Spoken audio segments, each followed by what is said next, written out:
आत्ताची मोठी बातमी सुरेश धस यांच्या संदर्भातली। सुरेश धस यांनी अखेर दिलगिरी व्यक्त केल्याचं दिसतंय। प्राजक्ता माळीबाबत माझ्या वक्तव्याचा गैरअर्थ काढण्यात आला, कुणाचंही मन दुखावेल असं असेल तर दिलगिरी व्यक्त करतो असं सुरेश धस यांनी म्हटलंय।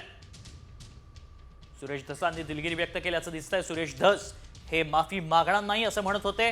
तो विषय माझ्यासाठी संपला असल्याचं देखील आतापर्यंत सुरेश धस यांनी म्हटल्याचं पाहायला मिळालं होतं। मात्र आता अचानक सुरेश धस यांनी दिलगिरी व्यक्त केली आहे। त्याला कारण आहे, कारण प्राजक्ता माळीनं महिला आयोगाकडे तक्रार दाखल केल्यानंतर महिला आयोगानं या तक्रारीची दखल घेतली आणि पोलिसांना या संपूर्ण प्रकरणाविषयी तपास करण्याचे निर्देश देण्यात आले होते आणि अखेर सुरेश धस हे नरमलेत, त्यांनी दिलगिरी व्यक्त केली आहे। सुरेश धस नेमकं काय म्हणालेत पाहूया।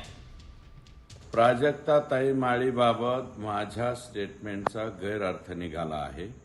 मला त्यांचा अपमान करायचा नव्हता किंवा त्यांच्या चारित्र्याबाबतीत तर बोलण्याचा विषयच नव्हता।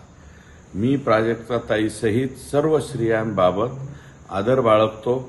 माझ्या वक्तव्याचा गैरअर्थ निघाल्याने त्यांचे किंवा कोणत्याही स्त्रीचे मन जर दुखावले असेल तर मी प्रामाणिकपणे दिलगिरी व्यक्त करतो।